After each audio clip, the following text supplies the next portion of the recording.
Tudo bem com vocês? Mais uma vez aqui, eu e o Marcos, mais um episódio do podcast Vale de Deus. Espero que todos estejam bem. Nós estamos, né, Marquinhos? Maravilha, voltando aí às origens. Exatamente. A gente tinha um tema bem interessante para debater, já... Um tema complexo, tempo, hein? Um tema bem complexo, mas eu acho que tem tudo a ver com o momento que a gente está vivendo. Eu espero que isso sirva de auxílio, de inspiração, de motivação aí para você que está nos escutando, para você que está nos assistindo. Espero que vocês, possam escutar e com Deus mesmo no coração entender o motivo pelo qual a gente está conversando sobre isso e toca para frente, leva isso para sua família, para os seus amigos, para os seus colegas de trabalho, porque eu acho que é importante. É um serviço público. Exatamente. Nesse dia de hoje que a gente está fazendo. Não é só do ponto de vista cristão, mas eu acho que para a sociedade como um todo é importante que esse conteúdo seja propagado, porque muitas das coisas que a gente vai falar aqui parecem óbvias, mas a gente não bota na prática no dia a dia. A gente até sabe o que precisa ser feito, como a gente vê a política na nossa vida, na sociedade, mas a gente acaba deixando de lado na hora de votar, de fato. Isso é o mais perigoso, É uma decisão muito séria. Já adiantou, a gente vai falar sobre política. Exatamente. A base de hoje é a cartilha Encantar a Política, do Papa Francisco, e eu acho interessante que quem tiver a oportunidade de ler esse documento. Sim. É um documento muito rico. A gente deu uma olhada e uma conversada a respeito mais superficial quando fizemos o episódio com o do Arnaldo, mas hoje a gente quer ir a fundo e realmente passar por temas que a gente não passou lá, talvez temas mais difíceis, inclusive da gente tratar, mas a gente quer que isso seja agradável para vocês, Não temos a intenção aqui de ser um dia maçante, vai falar de política, coisa... Não, gente, a ideia é que seja agradável, como a gente faz sempre no nosso podcast, que a gente faça um negócio interessante para as pessoas e que o cristão perceba que existe um lugar para eles dentro da política. Porque às vezes a gente tem aquela coisa de... E aí só fazendo uma historinha introdutória mesmo, A gente começa a separar as coisas e fala assim, não, cristão não tem que se meter com política, cristão não deve lidar com isso, o texto fala muito bem disso, não, cristão tem que estar lá, Aliás, seria muito bom se mais cristãos estivessem envolvidos com a política, Acho que isso é um anseio nosso, mas como o Cris deu a deixa, do assunto que a gente vai falar, eu só quero, para não atrapalhar mais a introdução, é dizer do que a gente não vai falar. Hoje a gente não vai falar de política partidária, a gente não vai falar de candidato A, B ou C, qual que candidato é melhor. Isso cabe a cada um de vocês escolher. Nós vamos dar meios hoje para a gente chegar numa ideia do que seria um voto consciente, um voto bem pensado, um voto que você, de fato, que o votar é um voto de confiança, que você possa confiar, e você não vai conseguir confiar se você não tiver meios. Só porque eu achei legal, só porque eu achei bonita a foto, isso é muito superficial, para escolher um candidato. Então, o nosso papel de hoje é falar do papel do cristão na política. Perfeito. Então, para começar, como a gente sempre faz, que Deus nos abençoe do play ao pause. Pai, Filho e Espírito Santo. Amém. Marquinho, você falou algumas coisas interessantes porque a gente está nesse período pré-eleição e aí qual que é o meu candidato, quem eu vou votar, por que eu vou votar nessa pessoa, e às vezes a gente percebe que algumas pessoas não têm a menor noção de quem votar. Sim. E talvez vote por causa do número ser interessante, vota porque ele falou alguma coisa engraçada. Gostou da foto. Porque gostou da foto. Muita gente vai votar e o motivo pelo qual a gente tem uma cidade extremamente suja, com um monte de papelzinho, de santinho, é justamente porque o indeciso vai lá e pega no chão e vota. Então, o que a gente quer fazer é instigar um pouco a consciência dos nossos ouvintes, para que eles possam, de fato, saberem quem votar, independente de quem seja, mas que ele saiba o motivo pelo qual está votando. Eu estou votando nele porque ele faz, eu acredito, voto de confiança, né? Eu acredito naquilo que ele vai fazer, eu acredito que ele vai ser melhor para mim, para minha população, para minha família, para o meu bairro. Então é nesse sentido que a gente tenha consciência do voto, né? Perfeito. E a leitura dessa cartilha, ela é inspiradora, ela vai tocar nesse ponto mesmo. Então, assim, eu gostaria que você, se tiver a oportunidade, a gente vai deixar depois o link, mas ele está lá na CNBB, né? Quem quiser baixar essa cartilha, não é uma leitura densa, é uma leitura simples, super gostosa, leve e, aquilo que eu falei, inspirador. Perfeito. Né? E, relembrando, chama Encantar a Política. Isso. Quem quiser procurar aí, né? E você falando, eu lembrei de uma história, só pra gente dar um pouco de risada agora no começo, pra vocês entenderem o tom que a gente vai dar pra essa conversa de hoje. Uma vez eu cheguei na casa da minha avó e tinha minha avó falecida já, a avó Nica, e tinha um santinho na mesa dela. E eu peguei, olhei assim, falei assim, vó, quem que é esse candidato aqui? A senhora vai votar nesse candidato? Daí ela falou assim, ai filha, eu peguei porque tava na rua, tão lindo, não? Daí eu falei assim, vó, mas a senhora vai votar nele? Não, peguei só porque é bonito. Só porque é bonito, tá tudo bem, né? Agora você escolheu o seu voto com base nisso, é que é o problema. Exatamente. Mas porque é uma escolha mesmo, né? Então, eu vou comprar uma roupa, eu escolho a que eu gosto mais, eu escolho a que cai melhor, né? Eu vou pelo preço, quer dizer, eu vou comer alguma coisa, eu escolho, né, vou selecionar uma fruta na feira, eu vou pegar a mais bonita, eu não vou descartar a mais feia. Então, assim, por que a gente escolhe tudo, mas aí a gente não escolhe bem o nosso candidato? Sim, né? A sua fala é perfeita para até um puxão de orelha para aqueles que falam, não, eu vou votar em branco. Porque não, o cristão, até a carta fala muito disso, que o cristão não pode ser omisso. Sim. Né? Escolha um lado, faça a tua preparação para que você escolha um lado. Não vai ser o candidato ideal, nunca vai ser. Sim. Né? Pode perguntar para qualquer um que passou pelo sistema democrático todo, ele nunca votou com, nossa, esse aqui foi ideal, eu votei com certeza e foi muito bom, superou minhas expectativas. Sim. Isso não vai acontecer, porque o mundo é feito de pessoas, e pessoas são falhas, sim, né? Mas a gente precisa tentar mitigar as coisas ruins escolhendo um candidato mais adequado, né? E eu não gosto da palavra menos pior, até porque até o português está errado, então o conceito está tudo errado. Sim. Não dá pra gente pensar nisso, dá pra votar com consciência e fazer um voto legal. Eu acredito muito nisso.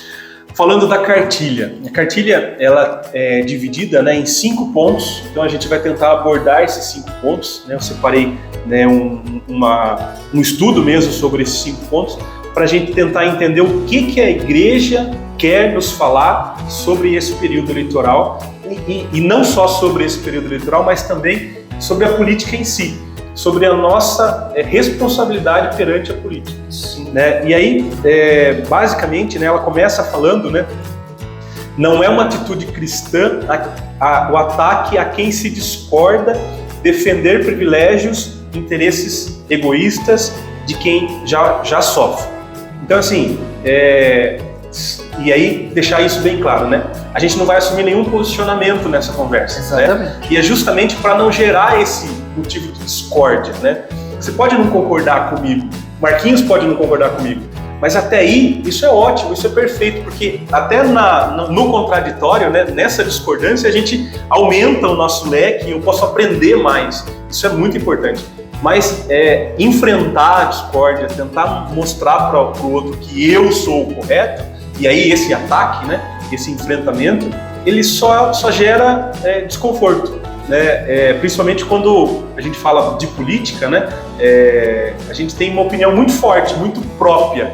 Então, quando eu quero impor a minha opinião para o outro, o meu candidato para o outro, por algum motivo, a gente só vai gerar discussão, briga, confusão, e esse não é o objetivo hoje. O objetivo nosso é tentar entender a política dentro da nossa realidade, dentro da nossa responsabilidade como cidadão, e a partir daí evoluir na conversa. Esse é o objetivo. Eu separei uma surpresa pro Cris. A gente não vai ficar em cima do muro. A gente vai escolher o nosso candidato, mas assista que você vai ver. Vai até o final. Vai até o final que você vai gostar. Mas tá jóia. Ó, a cartilha começa falando uma coisa que, lá no final ela fecha isso também, mas ela fala política, singular expressão de caridade. Então, política é caridade, é fazer caridade. Então, a partir dessa premissa, a gente começa a entender um pouco o papel do político e o papel do cidadão também. Por que fazer política? Porque política deve ser essa expressão de caridade. Perfeito. Joia. Eu gostei muito da introdução do texto lá, da carta, porque ela usa uma frase que é compromisso de fé, dedicar atenção à política. Eu gostei muito dessa frase porque o discurso de Jesus era o quê? Amar o próximo, fazer do lugar em que a gente vive um lugar melhor, né? Sendo uma boa pessoa, amando os seus semelhantes. E ele sempre pregou em tratar todos como iguais, diminuir as desigualdades. E esses foram 3 pontos que tratou perfeitamente na introdução dessa carta. Então isso não é um discurso político, mas é um discurso cristão. É um discurso que eu acredito que, se você pensar no amor, na qualidade, e na caridade e na diminuição das desigualdades, é o núcleo do discurso de Jesus, né? Então eu gostei muito do viés da carta nesse sentido, porque ela nos dá uma... né, como Jesus escolheria o seu candidato, né? Perfeito.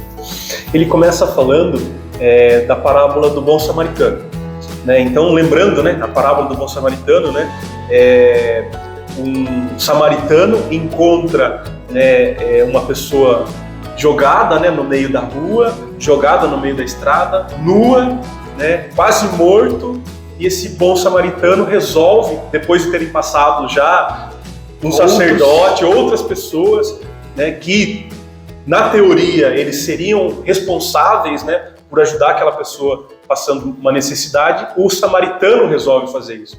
E o samaritano, é muito interessante de lembrar isso, que quem estava lá, né, possivelmente era um judeu, e o povo judeu e samaritano não se bicavam. Então, assim, quem menos ajudaria esse judeu seria um samaritano. Mas não, ele foi lá e ajudou. E aí ele fez a caridade, deixou um dinheiro, inclusive, para essa pessoa se curar, né, melhorar, tá? Bom, essa é a parábola do bom samaritano. Isso é a caridade. Então, o que é a caridade? Acompanhar o sofredor em tudo que se realiza, conhecer o sofredor. Isso é a caridade. O que é mais sublime que esse tipo de caridade? E aí o político, ele tem essa função de fazer mais, né?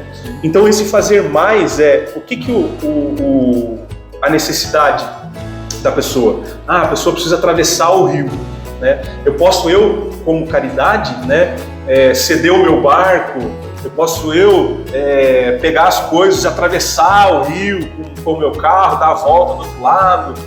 Isso é caridade. O que o político pode fazer? Ele tem condições de construir a ponte. Então aí aumenta o espectro da caridade. Por quê? Porque não vai beneficiar só aquele fato, só aquela pessoa, mas ele vai beneficiar toda uma população, todo um bairro, todo um vilarejo. Então, quer dizer, esse é só um exemplo bem simples, bem pífio do poder que a política tem de expansão, de abrir o leque da caridade. E é uma caridade justa, se você for pensar, né? Kant que fala que a justiça para ele é universalidade, ou seja, tem que ser bom para uma maioria das pessoas, aí uma decisão é justa. Então, se você só pega uma pessoa e atravessa, você só está fazendo bem para aquela pessoa ali. E talvez aqui seja uma bondade interessada, né? Interessada em que aquela pessoa seja grata a você ou qualquer outra coisa. Mas aí quando você faz e você não sabe quem vai passar por ali, por aquela ponte, aí é uma bondade genuína, né? Porque daí você está fazendo bem para todo mundo, independente se você goste ou não dessa pessoa. E até acho interessante nessa questão da universalidade, para a gente puxar para esse primeiro ponto, é que o amar a todos, que nós falamos tanto na nossa fé, também se aplica às pessoas que não têm opinião política igual a nossa. A universalidade também pode ser aplicada nesse sentido, né, do amor cristão, que é o primeiro tema. Você não usar das discussões políticas para ser um ambiente tóxico para a vida das pessoas. Né, quantas famílias se perderam nisso porque não conseguem se reunir mais porque o tio A, B, C vota para um, ou o tio B, C e D vota para outro candidato, e daí eles não se falam mais por conta disso. Né? Não, as discussões em família, elas precisam existir. Acho que é sadio você conversar, escolher os seus candidatos em família, debater a respeito disso, mas não querer convencer o outro dos seus pontos sendo extremista, né? Vestir bandeira e camisa e tal, sem ter uma consciência de que o candidato passa, mas a família prevalece, né? As eleições vão passar, mas a família continua, né? Sim, exatamente. E aí, nesse entendimento, né, de possibilidade de aumento do espectro da caridade, você se depara com o amor ao próximo, né? Então, quando a política ela se torna essa forma sublime de caridade, né, ela nada mais está fazendo, né, do que aquilo que a igreja prega mesmo, né? O amor ao próximo, você entender o próximo como alguém que eu preciso cuidar, eu preciso ter o cuidado por essa pessoa. E na condição de político, o político ele tem uma responsabilidade ainda maior. Por quê? Porque ele não cuida só dos seus. O interesse não é mais só sobre a minha família. Eu sou político, então eu faço para a minha família, eu resolvo as condições da minha casa. Não, eu já começo a aumentar o meu espectro, né, no âmbito do bairro, no âmbito do município, estado, país, e assim por diante. Então, tá aí uma responsabilidade ainda maior do ser político, né? Essa condição, né, de se eu sou político, o que eu devo fazer, então, para atender essa premissa básica, né? Que a política é a caridade. Então, o que eu tenho que fazer? E aí, eu falo para você como que está essa pessoa que eu vou votar nessas próximas eleições. O que ele está fazendo de bom para o coletivo? Quais são os pensamentos dele, né? Qual que é o plano de governo dele? O que ele pensa em relação a isso? Né? Porque a gente tem que começar a pensar nesse tipo de situação, porque querendo ou não, isso vai voltar para mim. Tanto para o bem quanto para o mal. Se ele faz ou se ele não faz, isso volta para mim de alguma forma. Talvez não diretamente, mas volta para mim. E aí eu tenho que começar a entender se eu estou sendo beneficiado, mais importante do que eu estou sendo beneficiado é se aquele que tem menos condição que eu está sendo beneficiado. Sim. A pauta é a caridade aos mais necessitados. Sim. Não é melhorar a situação dos que já estão bem. Né? E isso é dispensável numa política, num país como o nosso. Né? Se a gente for pensar assim, elevar os níveis mais baixos, né? Tirar as pessoas da pobreza extrema, isso é o objetivo de uma boa política. Agora, se vai melhorar para o cara que já tem uma condição boa, se agora ele vai conseguir pagar menos, isso não é tão a prima facie, assim, de cara isso não é o mais importante. O mais importante realmente são os mais necessitados. Eu acho importante que a gente olhe para isso, e aí é uma postura cristã para o dia 31 de outubro. Pois, a hora que saiu o resultado dos candidatos lá, os que foram eleitos, nós precisamos entender que a eleição acaba ali.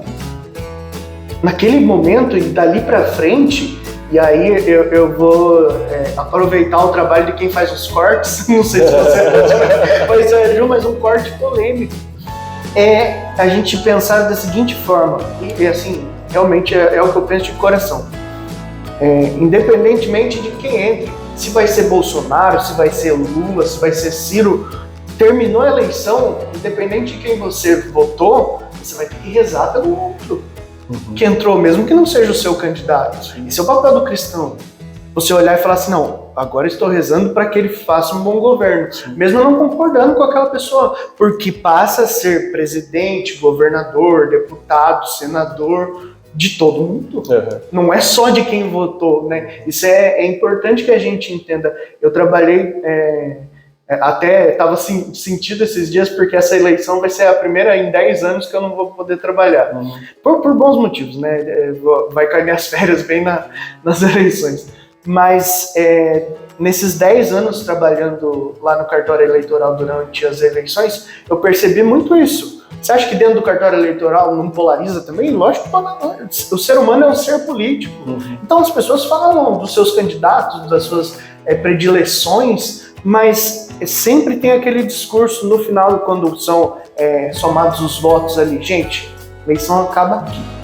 Para frente todo mundo, né, volta a se unir no sentido de fazer aquilo dar certo. É expedir os diplomas, é que as coisas caminhem. Isso é muito bonito, sabe? Eu gosto muito, e na próxima eleição com certeza eu vou voltar a trabalhar, porque você sentir fazer parte dessa democracia, seja trabalhando junto, sendo candidato, votando, é sentir que está fazendo parte.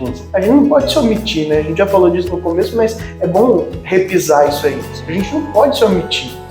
A omissão, eu acho que ela é pior do que qualquer outra coisa, né? E se a gente até puxar dois pontos bíblicos para reflexão. Primeiro, para os eleitos. Independente das esferas que sejam eleitos, a quem mais é dado, mais será cobrado.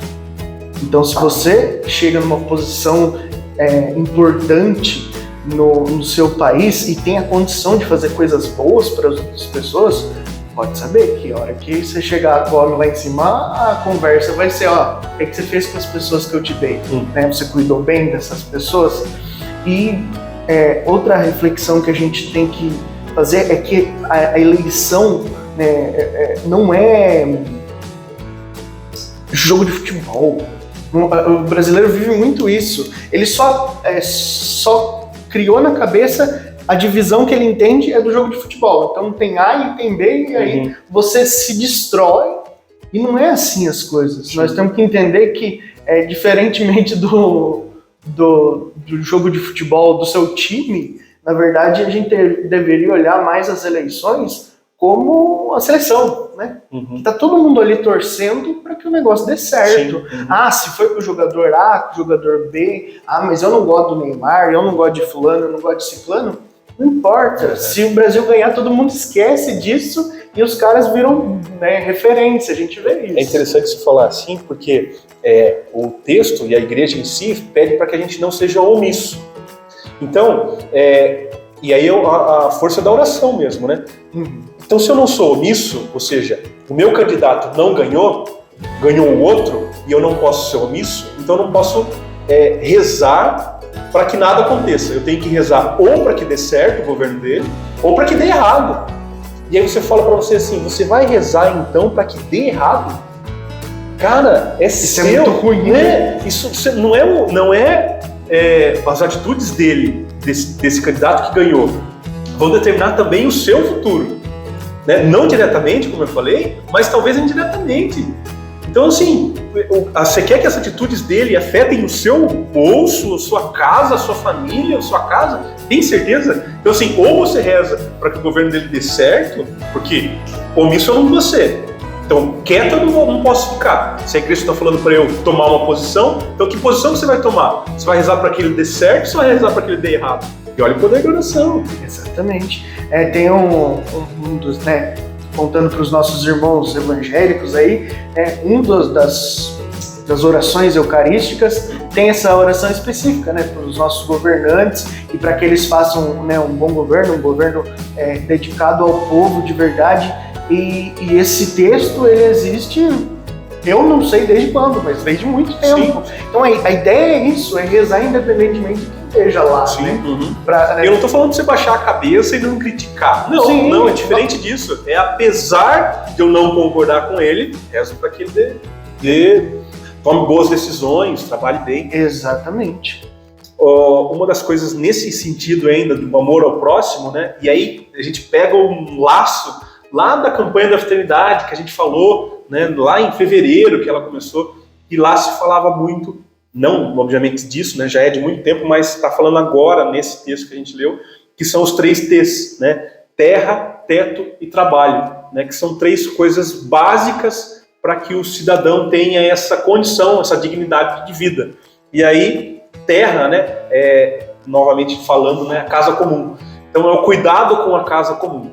E aí já embarcando no próximo tema, que ele fala sobre o bem comum, O que é o bem comum? É aquilo que é de todos, aquilo que todos têm direito.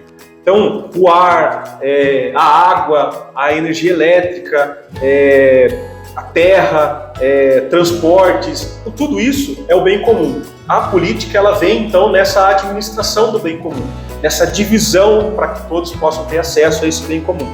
E aí a gente entende que é uma premissa básica também do nosso aprendizado de igreja, de vida, de cidadania, né? A existência de cada um está ligada à do outro.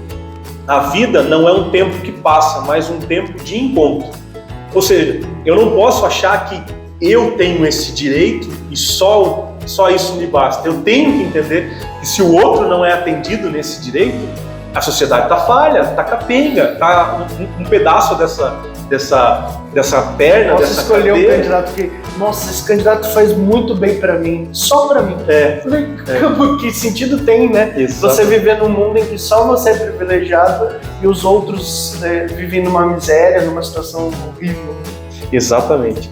E aí, aprofundando um pouco mais, a gente fala um pouquinho de paz social. A gente vive um momento que é um momento de muito conflito, de muita briga, né? O jornal fala muito de polarização, a gente escuta muita coisa sobre um candidato X, um candidato Y e uma briga sobre isso, né? E aí a gente falar um pouquinho de paz social a gente entender essa necessidade da paz, né? Mas a paz, ela é diferente de conciliação, ela é diferente da ausência de violência, né? A paz, ela é muito mais abrangente. É começar você dar ouvido para quem não é ouvido, né? O que é isso? Dar ouvido para quem não é ouvido? É a gente entender que, apesar da minha casa, tá tudo em ordem, eu tenho um emprego, eu tenho uma família, todo mundo meus filhos estudam, eu entender que existem pessoas que têm condição diferente da minha.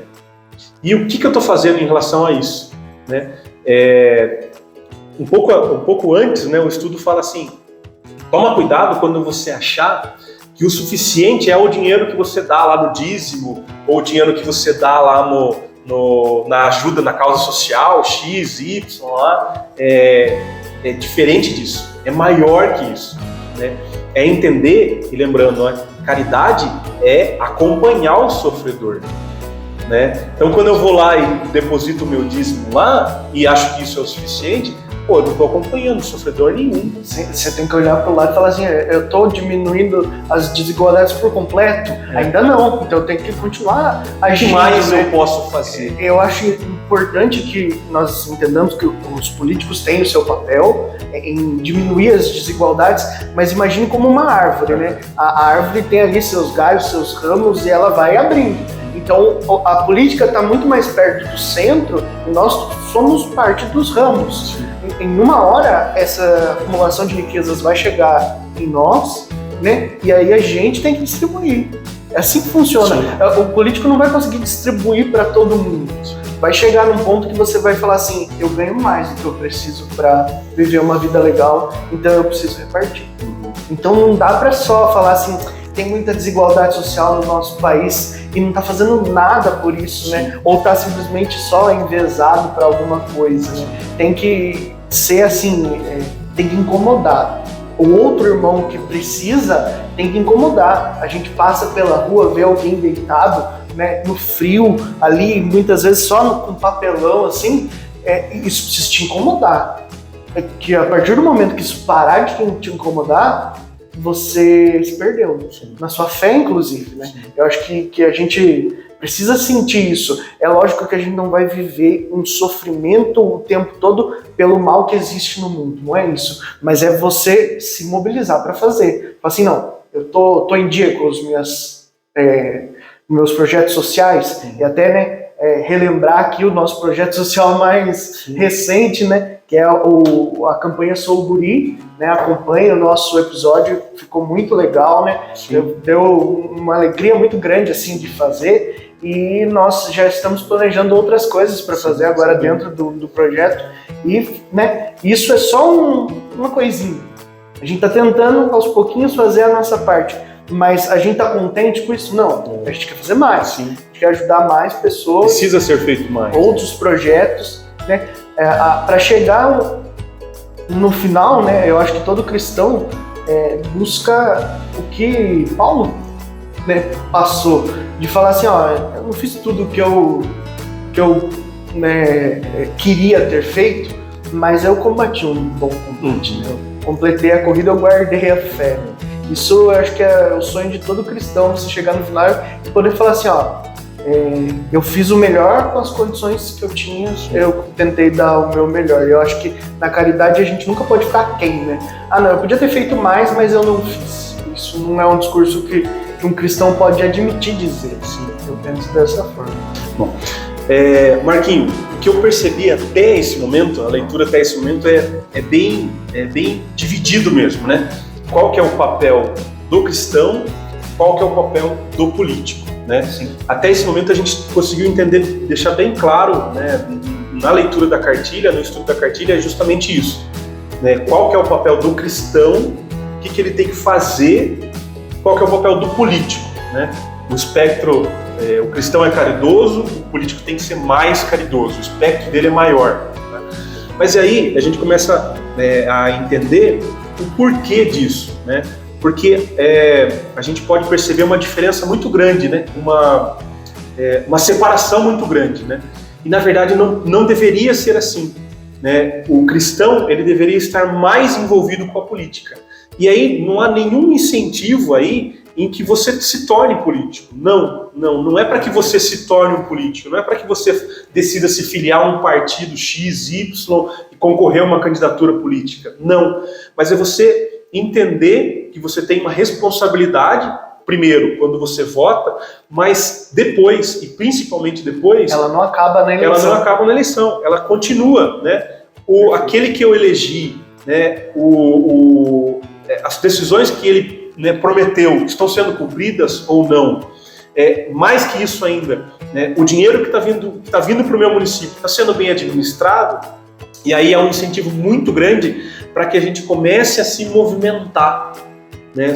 Eles falam bastante os movimentos populares, né? Comece a se movimentar, pequeno mesmo, né? O seu bairro, né? A sua comunidade, a sua igreja, depois a associação de bairro, depois movimentos populares, né, específicos, né? Movimentos de trabalhadores e assim por diante. Então é você começar a entrar mesmo nessa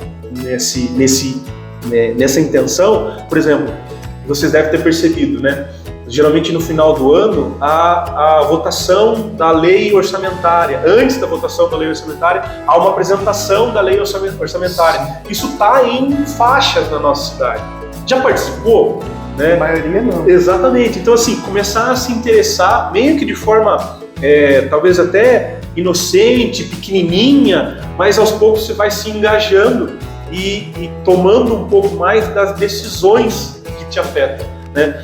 Talvez você não tenha, né, sozinho você não tenha essa condição, né, mas em grupos isso é possível. E aí há um incentivo muito grande da parte da cartilha nisso. Você e até de você pensar assim, poxa, eu votei nesse candidato porque ele estava fazendo o seu plano de governo nesse sentido.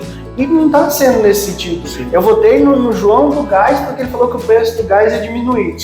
Você tem o direito e inclusive o dever de ir lá e cobrar. Falar assim, viu, você falou que ia diminuir o preço do gás. Uhum. O que você está fazendo nesse sentido? Para isso. Né? Então, assim, a gente às vezes fala assim, mas eu nem lembro qual que eram as propostas do meu candidato. Opa, então isso é uma falha sua. Sim. Porque você não utilizou durante esses 4 anos. Você não foi lá e olhou, fez o seu checklist ali para ver se alguma coisa está sendo feita, né? Sendo do legislativo, se ele está propondo leis para chegar nesse caminho, sendo do executivo, se ele está de fato fazendo as coisas que ele prometeu que ia fazer, né?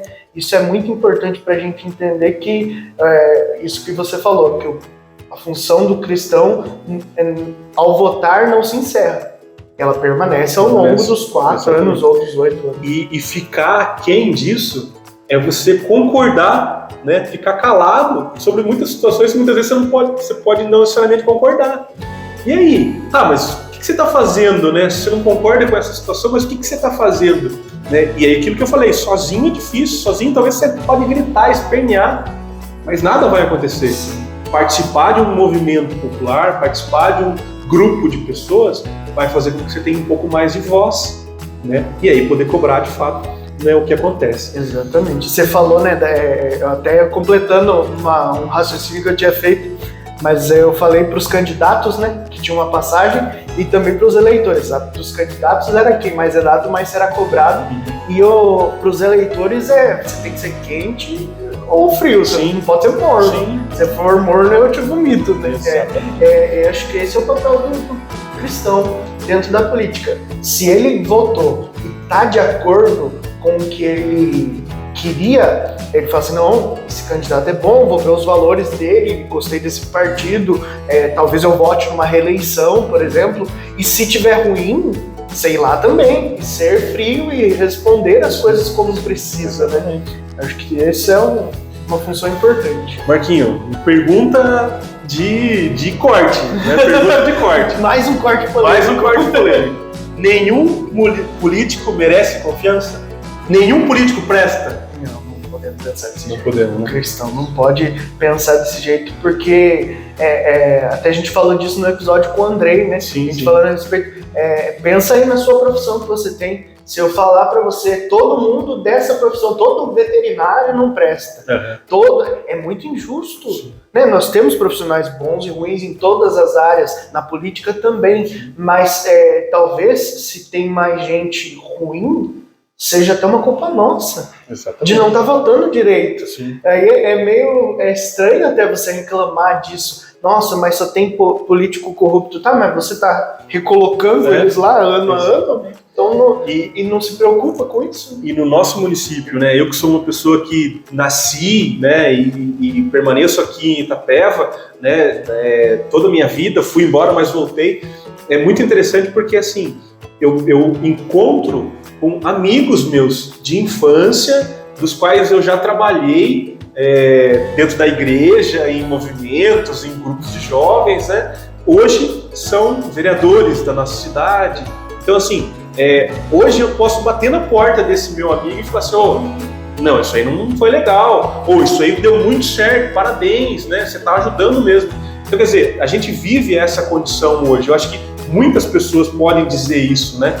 Ou seja, os políticos estão mais próximos, né? Exatamente. E aí, se eles estão mais próximos, eu posso... E é uma responsabilidade da nossa geração, inclusive, da nossa geração. Eu tô puxando muito a orelha nisso, porque a gente vê ainda, né?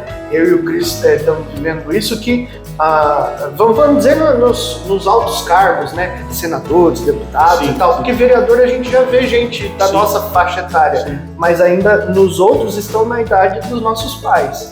Tá? E aí é um pouco mais fácil você criticar e falar assim, fulano é isso, não reflete muito a sua geração, você olha e não se vê muito naquele candidato. Mas e a hora que a nossa geração chegar no poder, no presidente, com a nossa idade, será que essa pessoa vai refletir valores diferentes? Ou a gente está caminhando para o mesmo lugar, né? Só para repetir mais do mesmo? Então é um puxão de orelha para nós, que nós ainda dá tempo de fazer diferença. Ainda dá tempo da gente olhar e falar assim, nossa, realmente, o Brasil evoluiu nesse sentido. E parar também de se comparar. O nosso país tem muito costume de olhar e falar assim, não, porque tem que ser igual Estados Unidos, tem que ser igual Rússia, tem que ser... Gente, o Brasil é totalmente diferente geograficamente, politicamente, historicamente. Então não dá para cobrar igualdade. Nós vivemos muito disso, né? Até quando o Brasil teve uma mudança de nome, né? E eu acho engraçado isso, né? Que o Brasil já se chamou Estados Unidos do Brasil. E, tipo, isso é muito subserviência a outros países, tipo, não, acho bonito aquela política, aquilo vai... Não, gente. Vamos criar os nossos métodos, a nossa política. O brasileiro, a gente fala muito disso, muito resiliente. É uma pessoa que é difícil você ver, ele vai trabalhar, ele vai tentar no máximo, vai fazer. Esses dias eu vi um caso específico que eu acho bonito pra gente contextualizar. O cara tava com uma dívida Aí ele não tinha condição de pagar, né? E qual foi a atitude dele? Ele sabia que se ele saísse do emprego dele, com a rescisão, ele conseguiria pagar aquela dívida. E aí ele fez,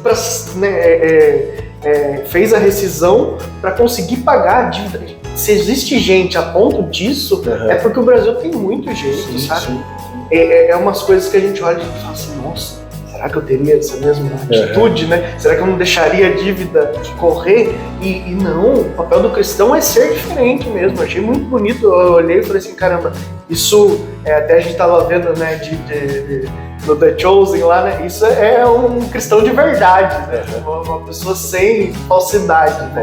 Porque você tá deixando por suas coisas, os seus benefícios de fora, né? Não se sabe se essa pessoa conseguiu emprego depois, se recuperou e tal, mas para ter o seu nome honrado, um nome limpo, isso é louvável, e isso é fruto de um povo brasileiro muito bom que existe, que muitas vezes ele não enxerga isso. Que o brasileiro também é muito de se jogar para baixo, né? E nós precisamos acreditar nisso. Maravilha. E aí, esse senso comum de que político não presta, de que eu não vou me envolver com a política porque política só tem gente ruim, gente que não presta, é um senso comum da maioria das pessoas, é baseado muito naquilo na onde que você consegue informação sobre a política, né? Então, assim, muitas das vezes você recebe essa informação porque você escuta uma notícia no jornal e o jornal tem uma tendência para um lado ou para o outro, né? Aí você muda de canal, aí você escuta uma coisa totalmente diferente, ou seja, onde você está buscando informação.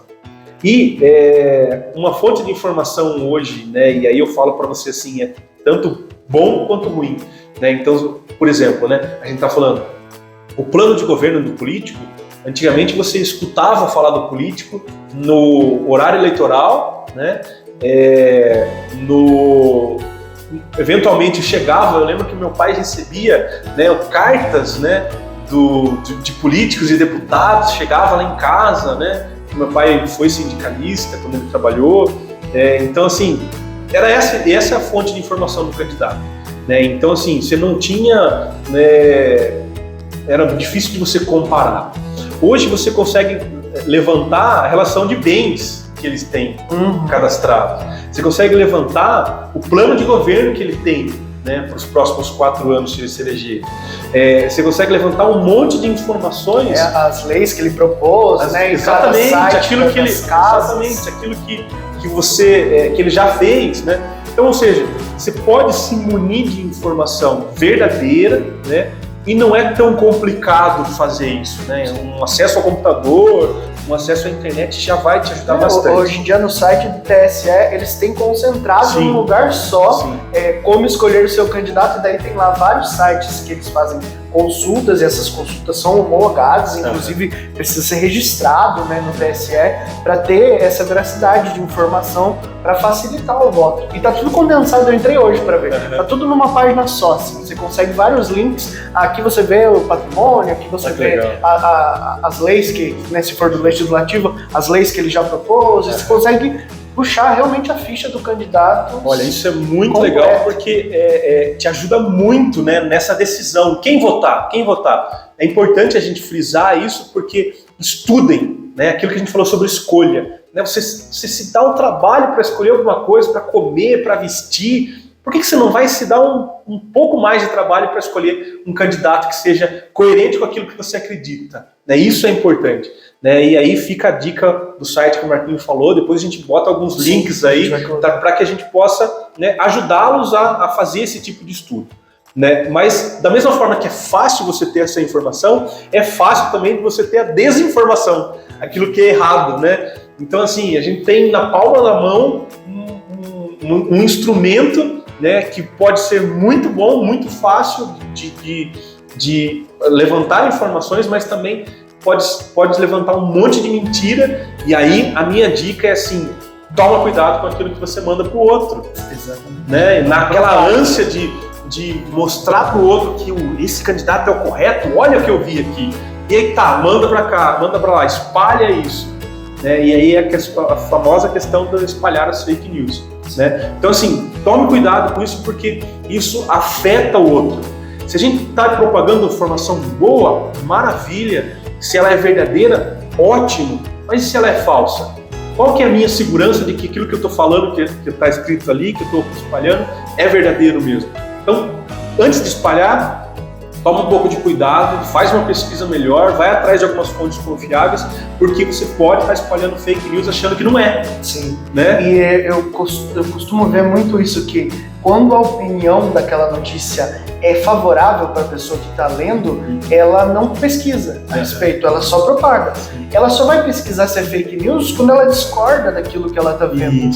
E isso é muito triste. Nós devemos pesar com o mesmo peso qualquer tipo de notícia, mesmo as que nos agradam e as que nos desagradam, né?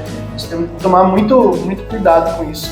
Tem um desenho, chama da Disney, Positivamente?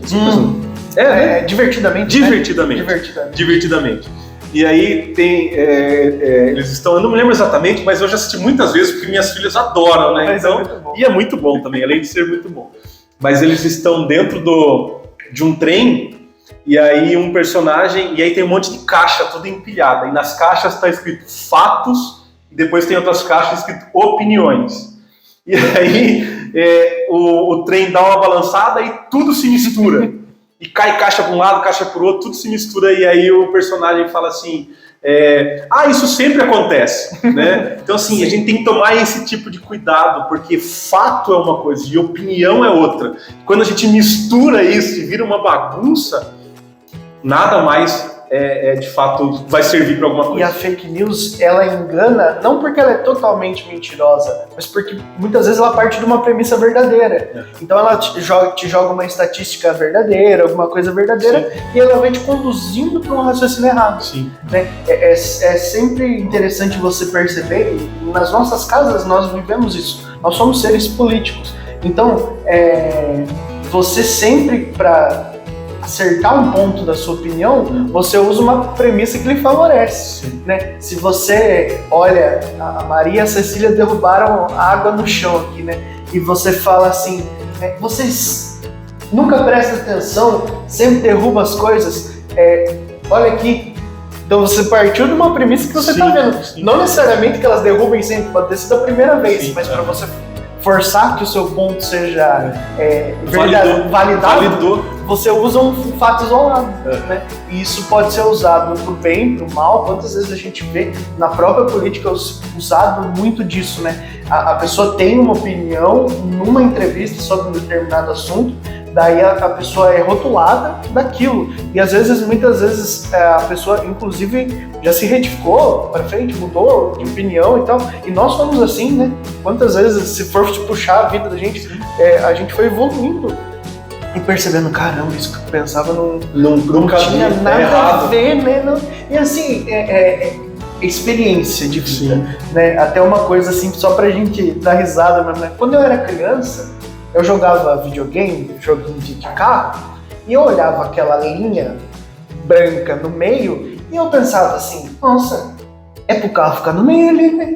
Certinho, o carro tem que andar com a linha no meio. Para mim fazia todo sentido, porque com a percepção que eu tinha, com a ingenuidade que eu tinha, eu pensava, não, eu preciso mirar o carro no meio da linha. Assim é a fake news na nossa vida. Ela parte de uma coisa que parece muito certa ao primeiro olhar. Só que depois, se você olha assim, não, mas e o carro que vem de sentido contrário? Né? Precisa ter uma divisão, um carro e pro outro carro, para viver em comunidade. Quando a gente começa a enxergar isso, começa a ver que tem muita coisa mal intencionada por aí. E até uma coisa que eu costumo fazer para mim, uma prática mesmo minha. Eu tento olhar, se eu vi uma notícia, pode ser até numa rede confiável. Eu olho e falo assim, tá, vamos no... Porque a gente sabe hoje em dia que há polarização na mídia. Uma mídia é mais tendencionada para tal candidato, outra mídia é mais para outra. Então vamos ver na outra. Talvez a verdade seja um meio termo dali, né? E até usar o contrário senso. Se há uma rede que está acostumada a falar mal e fala uma coisa positiva, é muito provável que aquela informação seja verdadeira. E o contrário também, se está acostumada a falar bem e fala mal, você fala, opa, talvez essa informação seja a mais verdadeira de todas. Então temos que tomar cuidado com isso, diversificar, né? As mídias. E aí eu chego num ponto que eu quero trazer uma provocação. Assim. Falei que a gente ia falar dos nossos candidatos aí, só que vai ser de uma forma diferente. Na Bíblia, né? Quem que a gente vê como exemplo de... Você já deu mais que um spoiler aí da minha escolha, mas tudo bem. Quem que você... Assim, só pra gente bater papo mesmo. Quem que você olha e fala assim, caramba, essa pessoa seria um bom candidato. Se ela fosse um candidato hoje, eu votaria nessa pessoa. Se a pessoa estivesse aqui. Pense em alguém, qualquer personagem da Bíblia. Jesus não vai porque Jesus é o concurso. Jesus vai ser presidente de qualquer nação possível e imaginável, né? Jesus é o candidato perfeito, então ele não conta. Vamos deixar Jesus fora da jogada. Vai ficar um pouquinho mais difícil. Eu vou puxar a sardinha porque eu sei que você é fã dele e a gente tá falando dele, a gente tá rodando o nosso episódio sobre ele. Sim. Eu falo de José. Perfeito. É um dos que eu assim, acho que eu também, se tivesse até o meu candidato aqui, que eu escolhi outro, e José, talvez eu ficasse, acho que eu vou votar em José, né? Muito bem pensado. Mas sabe quem que eu pensei? No Bom Samaritano. Sim. E aí eu trouxe 3, e aí como Deus prepara as coisas, né? Você tinha falado dele, ele não tinha combinado, gente, é verdade mesmo. E eu trouxe aqui 3 pontos de por que ele seria um bom candidato. Primeiro, ele olha ao seu redor. Ele não está só pensando nele, porque a gente escuta lá no texto e o levita viu, mas passou fora. O religioso lá viu, passou. Só que quantas pessoas passaram e nem viram? Estava de cabeça baixa, sim, não estava atento para o que está acontecendo à sua volta. E isso cai muito no que a gente estava falando agora, de se manter informado. E informado em várias mídias. Né? O bom samaritano, ele podia estar na outra calçada. Ele viu lá do outro lado. Então, tem o costume, aqui eu vou citar alguns nomes que eu acho importante da gente fazer. Não fica só assistindo o Globo, só o UOL, só não sei o que, Jovem Pan. Não, vamos diversificar. Assista várias coisas, assista Record, Band, Globo, para você se informar e saber, nossa, essa notícia no outro canal deu de outro jeito. Opa, então peraí, vou dar uma pesquisada, vou assistir o vídeo, vou ver o que essa pessoa falou. Para se informar de fato, é olhar ao redor de hoje em dia. E ele fez muito bem isso, né? Não olhar somente para um lado. Segundo passo, ao perceber a necessidade do outro, age. Não fique parado. A gente tem que escolher candidatos que tenham boas ideias, mas que também coloquem as ideias em prática. Não adianta você olhar e falar assim, caramba, a pauta desse candidato aqui é linda, é perfeito, vou votar nele. E daí, fazer a pessoa ajudar também é culpa nossa, a gente fala disso, né? É importante ter pessoas de ação dentro da política. Eu sempre digo isso, eu brinco com relação aos advogados, que são pessoas que estão mais perto, mais afeto do meu trabalho. Que tem que ser pessoas incomodadas. Não pode, para ser advogado, não pode ser uma pessoa muito calma.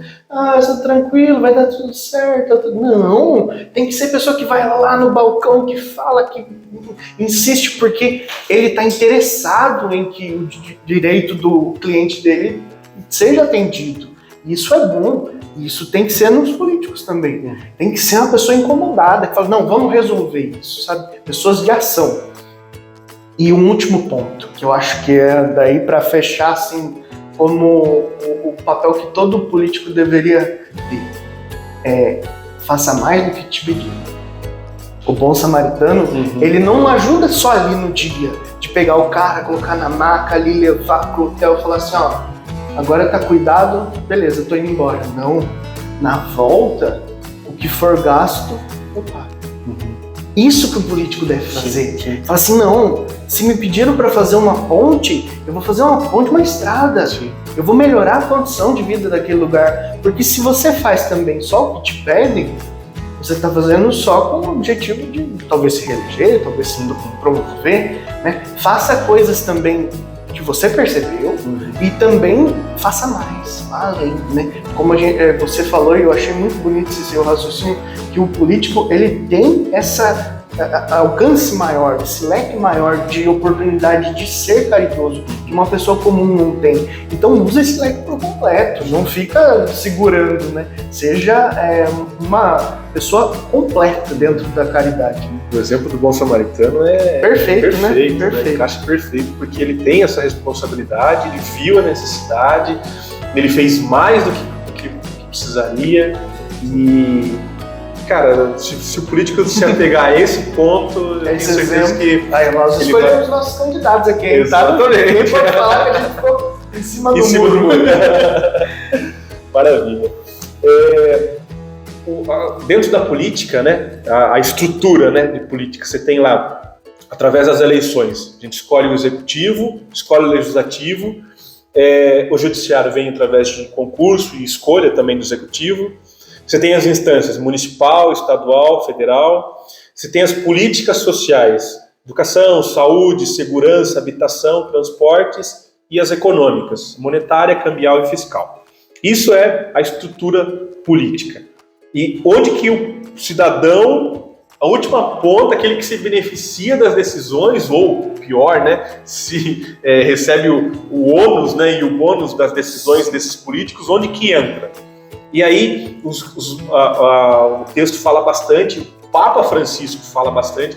O texto, na verdade, ele é uma comunhão de diversas encíclicas do Papa, né? Então, algumas encíclicas que falam diretamente sobre política, atuação de político. Então, o Papa Francisco fala muito sobre os movimentos populares, né? E aí você tem a associação de moradores, sindicatos, os sem-terra, os indígenas, as mulheres, os negros, a ecologia.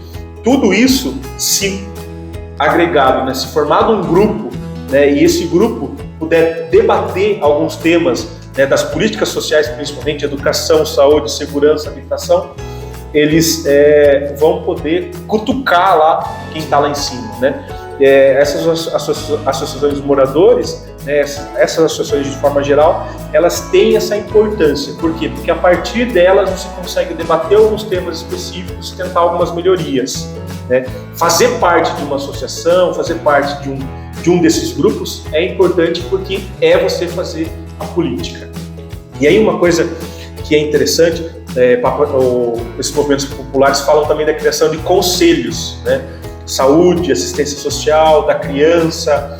Aí o Papa coloca a igreja também como um desses grupos formadores, né? As pastorais, né? A necessidade de que até esse estudo seja feito também por pessoas da nossa igreja, né?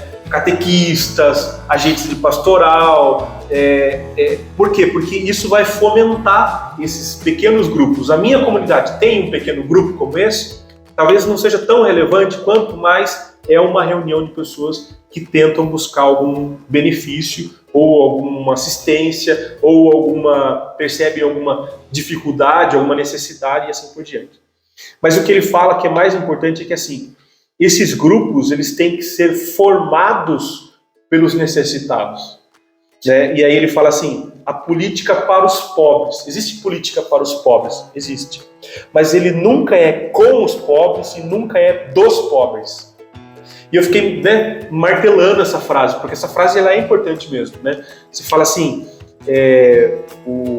existe lá, né, e esses dias atrás houve lá em São Paulo e eu acompanhei isso através do padre Júlio Lancelotti.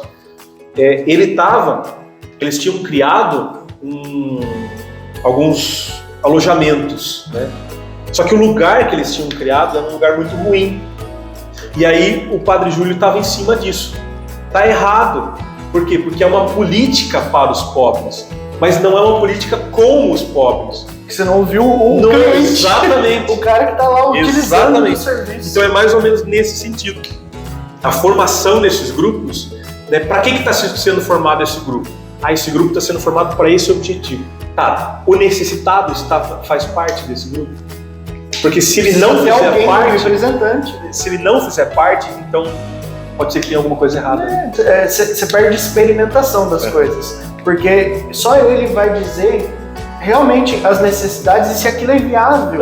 Às vezes você fala assim, vamos fazer uma casa, um abrigo nesse lugar, e aí você não escuta os necessitados e essa casa está totalmente longe do lugar onde as pessoas que ficam. Mas a gente fica no viaduto tal, como que a gente vai chegar nesse albergue e ter que andar 20 km para chegar aqui? É inviável. Então precisa ter da opinião dessas pessoas, né? Eu achei interessante quando você falou a respeito desses nichos, me lembrou como eu faço o meu voto.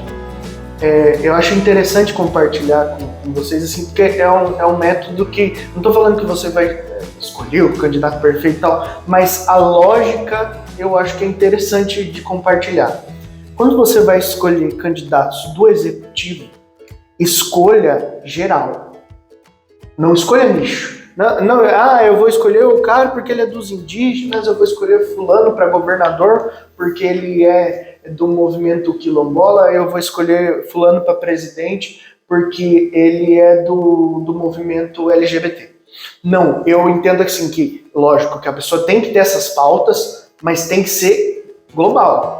Para escolher para o executivo é alguém que veja todas as deficiências e tenha planos de ação para todas elas. Não pode ser nichado. Agora, para o legislativo, a gente já começa a ter uma divisão. Senador, eu ainda olho muito com os olhos de quem olha para o executivo, porque o Senado, ele representa os estados. Então, ele precisa fazer leis que sejam pertinentes para o Estado, muitas vezes política tributária, coisas que são... Isso deveria partir do Senado. Essas coisas que são interessantes de um ponto de vista geral, mas é alguém que está olhando para o seu Estado. Então, eu vou fazer essa proposta porque o meu Estado está com essa deficiência. Agora, vereadores, deputados estaduais e até mesmo deputados federais, você tem que pensar nicho. Aí você volta naquelas causas em que você acredita mais específicas, porque senão não vai ter representatividade. Aí eu volto na causa, o vereador que defende os sem terra, o vereador que defende... Se eu acredito nessas causas, eu vou votar nessas pessoas. O vereador que defende as empresas, eu sou dos empresários, então eu vou votar no vereador que defende essa bandeira. E aí aqui eu estou dando exemplos genéricos, nada específico, mas para entender que assim, existe hora de você escolher a bandeira e existe hora de você pensar no geral, no todo. É o que a gente falou no começo, na universalidade, o que vai ser bom para todo mundo. E aí você não pode ser egoísta. Se você escolher um candidato a presidente que é do grupo dos empresários, que só vai beneficiar os empresários, também não é positivo. Porque ele só vai ajudar uma fatia da população, talvez essa fatia fique muito bem, mas o resto do país vai perecer. Perfeito. O que a igreja está falando de política? Por que a igreja está mexendo com isso, né? E aí a gente vem de uma frase que é muito lida, muito escutada nos movimentos mesmo, né? Tanto na campanha da fraternidade, a gente escutou agora, mas eu também escutava isso lá atrás, na criação da pastoral universitária aqui na nossa cidade, que é a igreja em saída, né? Que é justamente esse movimento que a igreja está fazendo para sair para a comunidade, para ela sair do templo, ir para a comunidade, ir para as periferias sociais, e essa missão evangelizadora de levar Jesus Cristo para mais pessoas. Então, eu acredito não ser só a igreja como um templo, né? Mas ela fazer parte da vida da comunidade. Essa palavra igreja em saída. E aí, um dos itens que me chamou bastante a atenção foi justamente de um dos mandamentos, inclusive, né, o não matar. E aí, o não matar, quando você vai... Isso é muito objetivo, não matar. Só que aí a gente tem que abrir esse não matar, abrir essa expressão para entender que algumas atitudes tomadas às vezes no cotidiano não necessariamente vão gerar o matar imediatamente, mas ao longo prazo sim, né? E aí a igreja condena a economia da exclusão e da desigualdade social. E aí tem um ponto que é bem interessante, que ele fala justamente dessa economia, essa necessidade de lucro, né, esse fomento do lucro a qualquer custo, né? Ele fala da especulação financeira que condiciona o preço de alimentos, tratando-os como uma mercadoria qualquer. Milhões de pessoas sofrem e morrem de fome. Fome é criminosa, a alimentação é um direito inalienável. Tudo é relativo, isso é um bispo Casaldaliga. Tudo é relativo, absoluto, só Deus e a fome. Então, quando a política começa triste, né? Você pensar. Né? Quando a política começa a entender que ela tem um princípio caridoso, um princípio de caridade, e ele é a força mais eloquente da caridade, a que consegue fazer mais, ela começa a ter uma responsabilidade também no combate disso, de uma economia, que a gente vive isso, né? Uma economia que a missão econômica pelo lucro, a necessidade econômica pelo lucro.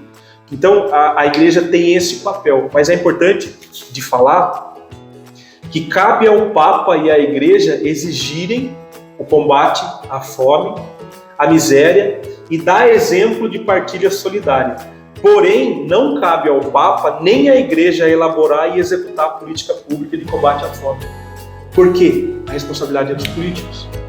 Né? Então, a igreja tem esse papel, e aí a cartilha fala isso. Não deveria existir mais. Exatamente. É muito dispare de você olhar assim e falar assim, caramba, a comida já chegou, ela só não está sendo distribuída direito, sim. Né? A questão é distribuir o básico. Toda família tem que ter pelo menos o básico. Tem que ter, assim, pelo menos para ter uma alimentação saudável, né? Eu acho que isso não poderia ser cobrado mais. O capitalismo não pode adentrar nisso também. Tem que ter, não só da parte dos governos de incentivo fiscal e tudo mais, mas também da parte das empresas de pensar em produtos. Eu tenho meus produtos que são produto padrão, mas eu também tenho um produto que ele talvez uma embalagem mais simples, né? Um produtor local, então ele tem menos transporte, taxa de transporte ali, mas é um produto mais em conta. Tem que ter isso. Né? A gente não pode comprar de empresas que não tenham mais esse tipo de pensamento. Né? A gente tem que começar a se atentar a esse tipo de coisa, porque não dá para entender como ainda existem pessoas que passam fome no mundo. Não dá para entender. Então a gente tem sim uma acumulação de riqueza na mão de poucos, a gente tem sim uma falta de divisão de renda, uma falta de divisão de alimentos, né? Nós somos um dos países que mais exportam alimentos. Cara, a gente manda alimento para fora, mas aqui dentro tem gente passando fome. E o preço do alimento altíssimo. Né, para algumas coisas. Né? Então, leite é um negócio que subiu muito de preço esses últimos tempos, né? E alimento é básico. É básico, né? Você fala assim, nossa, a picanha tá mais cara. Vamos com calma, né? Sim. Se a carne normal tiver acessível, tudo bem. Sim. Não vamos entrar nessa seara, né? De discutir de coisas de alto custo. Mas o leite, né, arroz, o feijão, isso é o básico, isso precisa ter um preço acessível. A gente não pode esquecer que há pouquíssimo tempo atrás, há 1 ano, 6 meses atrás, a gente tinha no noticiário gente fazendo fila nos fundos de açougue para pegar resto de carne, de pelanca, sei lá o que era, osso, para poder fazer alguma coisa para comer em casa. A gente não pode esquecer disso. Sim, por quê? Porque isso tá aí. Isso é um passado recente. A minha avó que conta que assim, eles tinham um limite lá, se eu não me engano, era 2 pedaços de carne por família. Sim. E aí você tinha que separar esses pedaços de carne. Então assim, como eles eram mais gente, um ficava sem comer carne no dia. E aí eles iam trocando. Olha que terrível isso, né? Sim. E se a gente não deixar as coisas melhor regulamentadas, né? Uma solução simples. A empresa vai fazer exportação. Tá, você pode fazer exportação sem problema nenhum, mas dentro do seu hall de produtos tem que ter um produto acessível ao público local. Pronto, né? Regulamenta isso, ele tem que oferecer, tem que estar acessível, vamos dizer, se é uma empresa de mercado, cereais e tal, tem que estar, onde está o produto que ele está exportando, também tem que estar o produto mais simples, num preço acessível. E aí, você cumprindo esse requisito, você pode fazer a exportação. Pronto, já começa a parar um pouco aqui o produto que vai chegar na família dos necessitados. Porque daí mesmo que ele fala, não, mas eu tenho não tem demanda para isso aqui. Com preço acessível vai ter demanda. O problema é que o preço está muito alto. Daí o que a pessoa faz? Faz o mínimo do mínimo. Não compra carne, compra ovo. Né? A gente sabe disso, que isso é a realidade de muitas famílias quando tem comida. Quando tem, né? Exatamente. Isso tudo, né, acaba gerando, né, culminando numa necessidade de mudança de estilo de vida.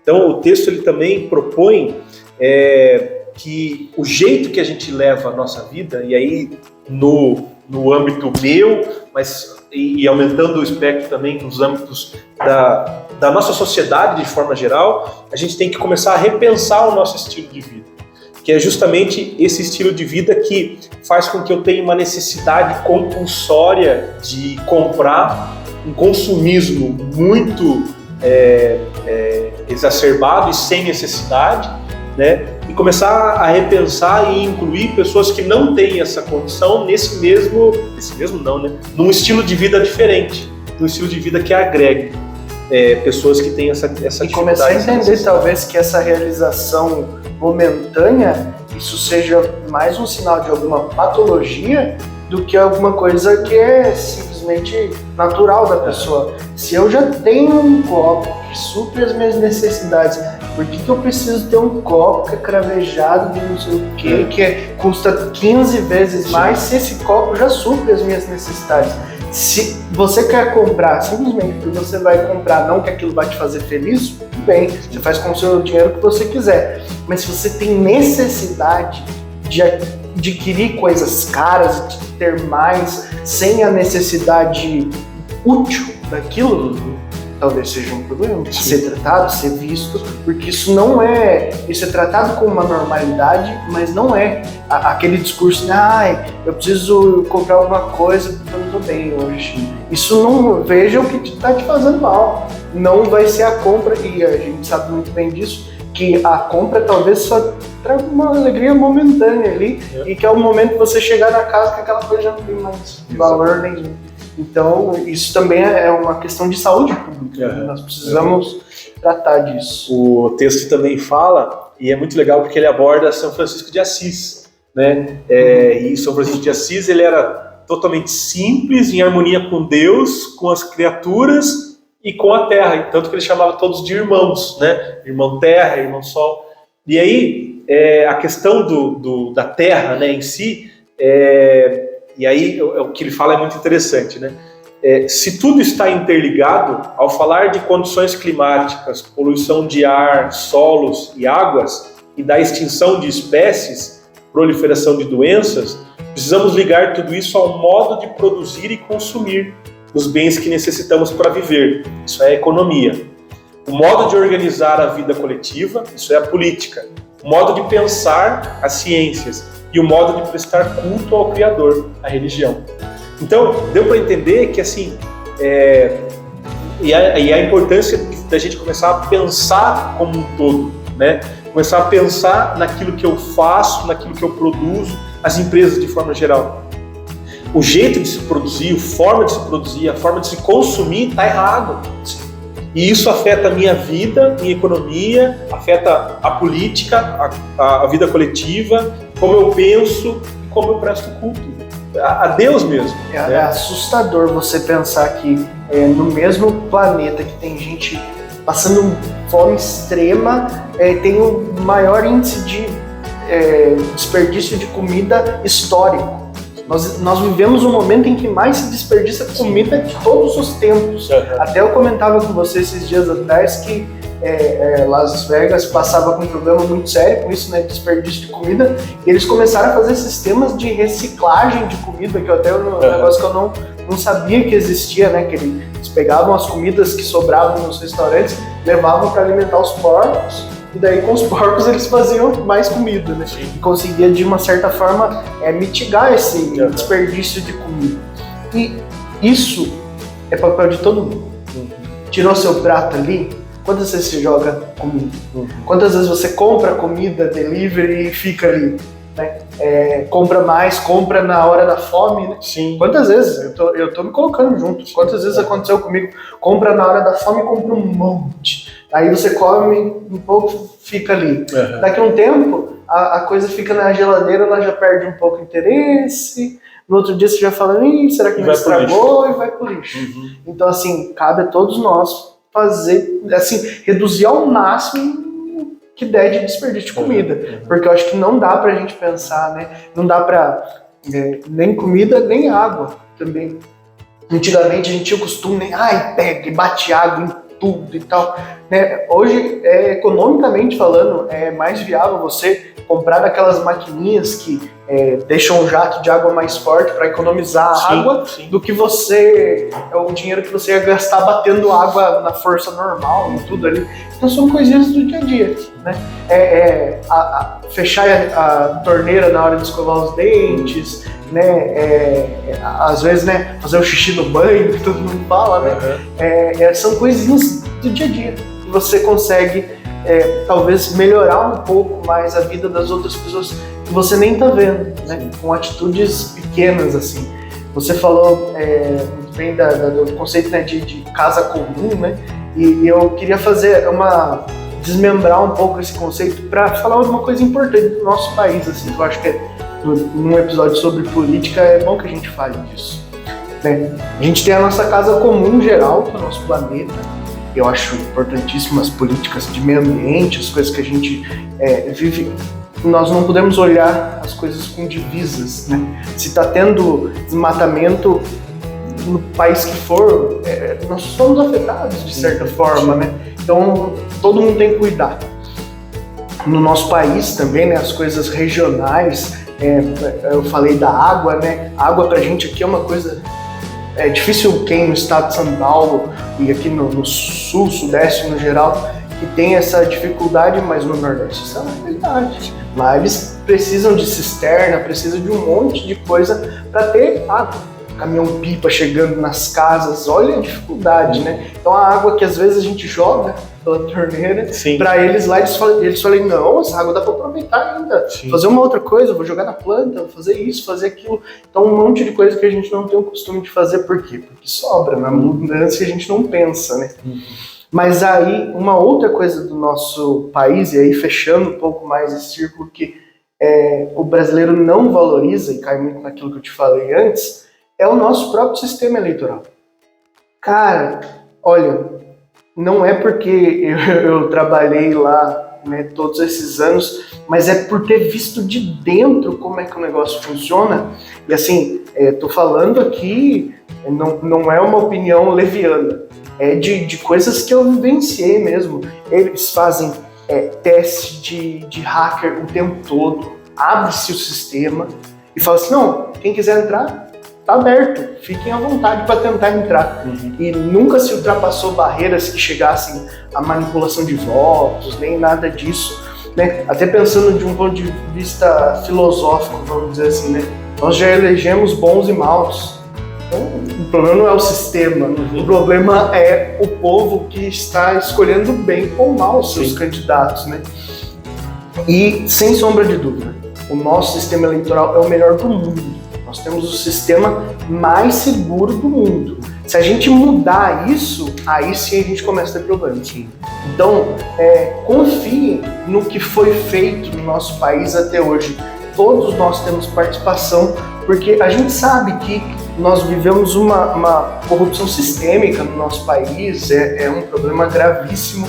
E esse sistema eleitoral, das urnas eletrônicas e tudo mais, ele existe exatamente por isso. Porque é o sistema que menos se consegue burlar, porque com cédula de papel, com outras ideias que se tem, a gente não vai conseguir evoluir, porque aí você deixa que a corrupção atinja o que tem mais de precioso, que é o voto. Sim. E o voto, ele já é comprado de diversas formas, mas eu digo assim, realmente com certeza, assim, de quem viveu ali, viu o sistema funcionando, viu as urnas do comecinho, assim, é um sistema muito testado, muito... né? Não acredite nessas histórias de que alguém vai invadir a urna e tal. A urna nem ligada na internet ela é. Para não ter isso já mesmo. E antes dela ser ligada em qualquer lugar, ela imprime os votos que ela teve naquela sessão ali. Uhum. Então, hoje, um candidato numa cidade pequena, ele consegue saber se ele foi eleito antes do cartório eleitoral. Porque já tem o QR Code. Uhum. Então ele baixa o aplicativo, vai batendo os BUs, né, que a gente fala, os boletins de urna, e ele já consegue saber. Porque às vezes tem cidade que tem 7, 8 sessões, ele contou ali as 7 sessões e já sabe se ele foi eleito ou não. Tem gente fazendo carreata, comemorando antes do cartório contabilizar os votos. Uhum. E isso é uma evolução absurda. Nós temos o resultado da eleição num dia, contabilizado no país inteiro do tamanho do nosso. Isso é coisa que a gente tem que se orgulhar. Para entender a magnitude disso, é a mesma coisa que você chegar nos Estados Unidos e falar assim, vocês têm que ir para a Lua de novo, mas vocês não podem usar a NASA mais. Vocês vão ter que dar um jeito de outro jeito. É um contrassenso, porque é o que tem de mais aprimorado naquilo e você não vai poder usar. Né? Outros países já importam esse sistema e, assim, eu acho até engraçado quando a gente vê as pessoas falando disso, porque é um assunto que já tem que estar superado. Eu acho que o Brasil já é muito evoluído nisso. Vamos cuidar dos outros problemas. Temos mais problemas para cuidar. Exatamente. Um último ponto que tem interessante da carta, que eu acho que é legal da gente falar, assim, eu achei que foram muito precisos no que colocaram, é o item 5, que é eleições e democracia, que ali deu um apanhado, né, tanto para o eleitor como para o candidato. E eu achei interessante para a gente compartilhar com as pessoas, até para entender um pouco o que a carta quer com isso, né? E aí eu fui anotando algumas coisas. Eu sou cristão, quero ser candidato. O que eu tenho que defender? Aí eu percebi que a carta foca muito, e eu acho que com uma precisão divina mesmo, né? Família, auxílio aos necessitados, saúde pública de qualidade, educação pública de qualidade, geração de emprego e renda. Se a gente olhar um candidato que tenha esses valores, ele é um bom candidato. Tem que passar por isso. E sempre, quando vocês forem escolher os seus candidatos, olhe naquele que está olhando para os mais necessitados. Sim. Talvez você não faça parte desse grupo, mas se a situação melhorar para os mais necessitados, pode ter certeza que ela vai melhorar para todo mundo. Porque se a pessoa... É escalável, né? É escalável. Se a base da questão econômica, né, se a gente for pensar, fomenta, vai comprar mais produtos, os produtos vão baixar de preço, porque tem mais gente consumindo. É interessante que todo mundo tenha uma condição boa financeira, inclusive o capitalismo. Né? É bom da gente pensar isso. E aí, eu já até falei disso em algumas reuniões que a gente fez particular sobre política, né, no movimento Reunir, mas é bom da gente relembrar o conceito de candidato. Né? Quando a gente vai clarificar aí uma roupa, a gente usa um produto que chama Cândida. E esse produto tem um nome por conta disso. O radical é o mesmo, a origem é a mesma. O candidato, ele tem que ser sem manchas. Ele tem que ser uma pessoa em que você olha e você fala assim, caramba, é uma pessoa respeitada. E quanto mais tempo essa pessoa está na política, mais fácil de você ver isso. Porque a vida é pública. Então você vai olhar, vamos ver se essa pessoa foi processada, quais foram os resultados desses processos. Porque nós temos que entender também que a judicialização de um problema não significa necessariamente que seja uma boa ou má pessoa. né? A gente tem que olhar como foi até o final, né? Ter esse cuidado, olhar a conduta das pessoas na sociedade, se é uma pessoa mais antiga na política, assistir as entrevistas dessa pessoa, né? Para olhar como essa pessoa se porta quando questionada a respeito de certos assuntos. Né, vamos dizer, pautas cristãs mesmo, aborto, né? São coisas que a gente precisa escolher. Não dá para você escolher um candidato e não saber o que ele pensa sobre a vida, sobre, né, coisas que são valiosas sobre a família, quais são os valores dele nesse sentido, né? Outra coisa que eu queria pontuar aqui os valores, eles não podem ser só do candidato. Isso a gente tem que tomar cuidado. Dar uma olhada no partido que ele tá, porque não adianta você escolher uma pessoa que ela seja totalmente de acordo com aquilo que você... Eu gosto daquela pessoa, uma pessoa legal, uma pessoa que tem um discurso bonito, que eu acredito, mas ela está num partido que vai votar de outro jeito, principalmente no legislativo. No legislativo a gente sabe que é muito difícil mesmo, um candidato votar contra o partido. Então, se aquele partido não vota daquela forma, aquele não é um bom candidato para você, né? Então, tem que ser compatível, tanto os valores do candidato como os valores do partido. Outra coisa, não se deixar levar por paixões. Às vezes a pessoa fez uma atitude legal e aí ela ganhou notoriedade na mídia e ela virou candidata por conta disso, e daí você vai votar naquela pessoa por conta daquela conduta, de um ato. É muito pouco para você julgar. Aquela pessoa que salvou o cachorrinho no rio e ficou famosa e virou candidata. E eu vou votar nessa pessoa. Eu não sei o que essa pessoa pensa de nada da vida. Eu só sei que ela sabe nadar e que ela gosta de animal. Ou aquela pessoa que ganhou notoriedade na mídia por alguma coisa, por ganhar um reality show. Isso é muito pior. Então, assim, você tem que tomar cuidado porque às vezes você está votando na pessoa pelo carisma dela. Você está votando na pessoa pelo jeito que ele se porta, a roupa, a cara, a fisionomia, mas você esquece que o que importa mesmo, na real, é aquilo que ela pensa, as atitudes que ela tem e o que ela vai fazer dentro da política. Perfeito. Eu acredito que sim, dê a importância necessária que um voto precisa ter. Sim. É uma escolha de 4 anos. A gente até brincou disso no episódio do Dom Arnaldo, né? Você não vai chegar na sua casa e falar assim, eu preciso que você faça um boleto aqui de 4 anos. Vai demorar 4 anos para pagar. E você vai falar assim, não, tá bom, pode fazer. Olhar sem ver ou pegar o papelzinho ali na fila e falar, tá bom, tô entrando. A gente não faz isso na nossa vida. Não falo percam, né? Perder não, né? Ganhem um tempo escolhendo bons candidatos. Exatamente. Isso vai mudar a sociedade. Só assim que a sociedade vai ser mudada. Sim. Porque nós vivemos numa democracia, nós não temos a condição de fazer tudo por nós. Não, eu vou mudar a educação, eu vou mudar a saúde, não vai. Os candidatos que nós formos escolhendo ao longo do tempo que vão ter condição de mudar isso, né?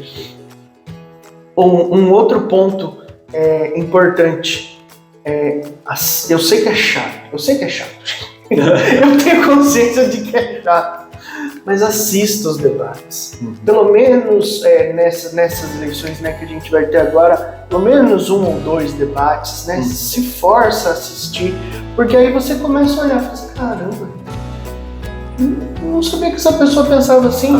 Talvez te motive a votar ou te desmotive a votar nessa pessoa, porque ali ele vai ser questionado sobre os seus planos de governo, ali ele vai ser questionado sobre as suas propostas, você vai começar a perceber, opa, isso aqui não é muito certo, né? Não é uma ideia boa, mas é inviável. A carta fala muito disso. Fuja dos milagreiros. O cara fala assim, a partir de 2022 não vai ter mais fome no Brasil. É muito bonito. Sim. A gente queria que desse certo, mas a gente sabe que não vai dar. Qual que é um plano de governo para isso acontecer? É inviável. Então, o discurso bonito também tem que ser colocado na balança. Caramba, não é muito viável, isso não vai acontecer. Todo mundo tem acesso à escola. Vamos com calma, isso é um problema tão grande. Qual que é o seu plano de ação? Como é que você vai fazer isso? Então, fugir dessas coisas que são meio milagres, assim, né? Isso não dá pra pensar. Da onde que você vai conseguir essa grana para fazer esse projeto que você tá mostrando? Exatamente, porque você pode montar um plano de governo lindo. Falar assim, vou acabar com a fome, vou acabar com a saúde pública, vai ser igual dos países de primeiro mundo. Dá para contar, mas e cumprir? É isso que é a questão. Talvez tenha um plano de governo que seja bem inferior, mas palpável. Você olha e fala assim, não, isso aqui dá para fazer. É possível, né? Outra coisa também que é importante é alinhamento entre executivo e legislativo. Né? Não adianta você, isso estou falando na esfera federal, né? Você votar lá num candidato e votar no senador, deputado estadual, deputado federal, que seja totalmente contrário àquele candidato. Sim. Digamos que os dois entrem, ou os três entrem. Você vai ter conflito no governo. O presidente não vai conseguir governar, ou as propostas de lei também vão tramitar truncado porque o presidente não é de acordo. Então tem que pensar nisso. O voto ele tem que ser pensado não só individual, mas ele tem que ser pensado como um todo. Tá coerente? Olhou ali, você fez ali anotou todos os seus candidatos. Aí você olha, tá coerente isso aqui? Tá coerente, então dá pra votar. Não tá coerente, então eu preciso trocar um por outro. Tem que ter esse pensar, né? E outra coisa também, que eu tô dizendo, Marcos, eu sou contra reeleição. Porque eu acho que isso pode ser muito bom. Você tem um candidato excelente e ele vai fazer 8 anos de um bom mandato. Mas a prática nos mostra que não é assim que a gente anda vivendo. Então, eu prefiro ter a imposição de trocar a cada 4 anos e daí eu me imponho isso. Se não existe uma lei para isso, nós podemos fazer essa diferença. Então eu não voto para reeleger ninguém. Vamos dar chance para candidatos novos. Mas aí eu posso falar só para pessoas que pensam como eu penso.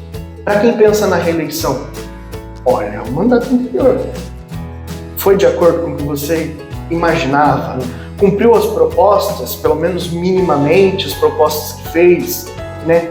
A gente precisa olhar isso, qual foi a postura do candidato durante os 4 anos, foi um bom prefeito, foi um bom vereador, teve propostas legais, eu gostei do que ele fez, eu gostei da forma que se posicionou, foi do jeito que eu imagino, de um jeito que o cristão deve se portar, aí é um candidato bom para você reeleger. Está alinhado aos meus valores?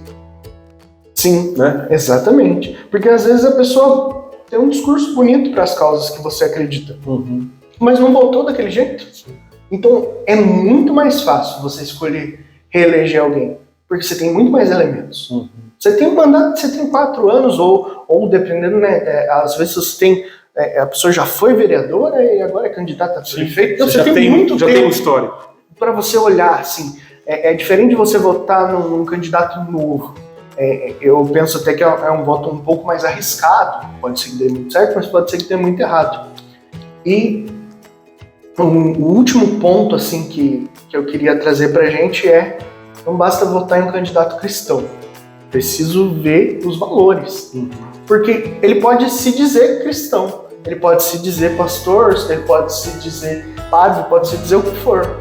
Mas ele não tem os valores cristãos. Ele não, você vê nos planos de governo dele, não tem nada que mostre que ele realmente é cristão. Isso me assusta um pouco, porque daí a pessoa está simplesmente buscando o voto dos cristãos, e talvez esse seja o pior candidato. Então, o candidato cristão é o candidato que você precisa repensar várias vezes antes de votar nele. Nós, como cristãos, temos que ter mais cuidado, até porque é uma pessoa que vai nos representar lá não só democraticamente, mas a nossa fé está sendo representada ali. E se alguma coisa der errado, também respinga, né? Se a gente for pensar de certa forma, um candidato cristão que faz algo de errado, não é só feio para o país como um todo, mas para nós como cristãos também, né? Eu acho que o cristão aí não é aquele que tem uma marca de cristão. Eu sou cristão, ele se apresenta como cristão, mas é aquele que tem atitudes de cristão. É aquele que talvez não se declarou cristão, mas ele tem atitudes dos quais eu posso caracterizar, eu posso falar assim, não, esse aí é cristão. Perfeito. É você ver Cristo na pessoa. Ser cristão é isso. E ele não precisou falar. Exatamente. Marquinho, alguns pontos só pra gente fechar mesmo, assim, que eu acho que assim, alguns pontos foram falados e falados de novo e reescritos e, cara, eu acho que tá claro que a carta Encantar a Política quis nos falar isso, né? Movimentos populares, a importância desses movimentos populares. Sim, se reúna com pessoas que têm a ver com você. E a minha dica é assim, eu não sei quem me reunir, vou me reunir com os meus parentes, com os meus amigos, vou fazer uma confraternização bem simplesinha e vou discutir essa carta. Sim. Então, assim, isso já é uma reunião, já instiga. A partir daí, a gente pode criar coisas maiores. Mas eu não sei por onde começar. Começa fazendo a leitura dessa carta. Chega no seu serviço, o que a gente fez aqui hoje. Como que você está cuidando, você está desperdiçando comida na sua casa lá? Como é que é? Como é que você faz? Tem alguém que pega a reciclagem? É assim, isso tem que ser discutido, isso tem que ser levado para o trabalho, para a família, né? E aí eu faço aí um apelo à nossa igreja, à nossa comunidade. Vamos fazer uma reunião da nossa comunidade, vamos chamar lá o catequista, vamos chamar a pessoa que trabalha aqui, da pastoral. Eu acho que isso é uma ideia legal. Segundo ponto, opção preferencial pelos pobres. Perfeito. O político tem que pensar nisso. Por quê? Porque, e aí já trazendo outra, né? Ele executa a forma sublime de caridade, a forma melhor do amor social. Então, assim, se ele tiver opção preferencial para os pobres e se ele executar essa função de caridade que a política tem, a gente vai ter bons candidatos e talvez a gente tenha nos próximos 4 anos muito prósperos. Basta, porque Jesus veio para isso, para os necessitados. Ele não veio para... eu venho para os doentes, não para os sãos. Então a gente tem que pensar exatamente nisso. Em gente que não tem acesso à educação de qualidade pública, né? Eu frisei na minha fala tanto a educação como a saúde pública de qualidade, pensando nisso mesmo, nos pobres. Porque não adianta nós termos o país com a melhor tecnologia de transplante de coração do mundo. Eu acho que, se eu não me engano, o Brasil é um dos que tem melhor tecnologia nisso. Mas isso não chega para todo mundo. Exatamente. O hospital público tem que ter isso para todo mundo e não pode ter fila de espera para isso também. Né? Isso tem que ser acessível no momento da doença, senão não serve. Isso parte da gente, isso parte dos políticos. Então, se tem algum político que nos escuta, que isso possa também te inspirar, que você possa também, né, ter uma atitude, né, de caridade para com o outro, que as suas ações sejam preferencialmente para os pobres, porque aquilo que você falou eu achei perfeito, que é assim, a melhoria vai chegar em mim. Eu posso não ser beneficiado diretamente, mas se a pessoa mais pobre for, isso vai chegar em mim de alguma forma. Então, assim, isso é a prosperidade que a gente espera para o nosso país. Esperamos que essas eleições sejam eleições tranquilas, que a gente possa exercer o nosso direito democrático, o nosso direito de ir lá e votar, seja em quem for. Nosso objetivo aqui era instigá-los a estarem mais aptos à política. Falar sobre política não deve ser um problema. A gente não pode separar as famílias. A gente tem que unir as famílias, né? E discordar da pessoa, isso não pode ser um problema também. A gente pode discordar sem problema nenhum. Isso vai fazer com que a gente cresça. Quando a gente discorda de alguém, mas alguém fala alguma coisa que me mobiliza, tanto para o que for, eu acho que isso é muito bom, isso só faz nos crescer. Então, aproveite essa oportunidade para crescer, né, falando de política. E nós queremos pedir encarecidamente para vocês. Quer discutir política, quer colocar as coisas na sua comunidade, compartilhe esse conteúdo. Porque eu creio muito nisso, eu acredito muito no trabalho que a gente faz aqui, de que essa é uma maneira saudável de se discutir política. Porque não pode ser, o cristão não pode entrar na política e deixar de ser cristão. Sim. Ele tem que discutir política como cristão. Ele tem que discutir as políticas públicas, as necessidades da sociedade como cristão. Ele não pode deixar de ser cristão. É um cristão discutir a política. Não esqueçam disso. Nós temos que estar inseridos, mas nós não podemos ofender nossos irmãos, nossos valores continuam. Nós não podemos polarizar discussões. Eu só converso com quem é do meu partido ou com quem vai votar no meu candidato, com os outros eu não converso. Opa, é para todo mundo. E até porque talvez a outra pessoa tenha um argumento que vai te fazer pensar. Né? Quantas vezes a gente senta e fala assim, cara, não tinha pensado nisso. Né? Às vezes de posicionamento político mesmo. E é ali que você vai perceber, opa, meu argumento não está tão bom. Realmente, aquela pessoa falou, não foi legal, vamos repensar isso. A ideia é essa. Nós não torcemos como time de futebol para candidato nenhum. Nós torcemos para o nosso país ser um país melhor, né? Um país com menos desigualdade. E foquem nisso que o Cris falou. A questão da pobreza eu acho que tem que ser o maior viés da nossa escolha de votos para todas as eleições, que eu acho que isso transforma. Uma política que pense no pobre, pense na educação e pense na saúde de qualidade. Isso é transformador. Beleza? Pessoal, muito obrigado para quem nos acompanhou até aqui. Deus os abençoe. Espero que a gente tenha contribuído de alguma forma. Sim, leve esse conteúdo, compartilhe com mais pessoas. E a gente espera se encontrar no próximo episódio. Perfeito, sigam nas nossas redes sociais aí e nós temos novidades em breve. Sim. Valeu. Valeu, Marquinhos. Obrigado. Valeu. Tchau, pessoal. Tchau.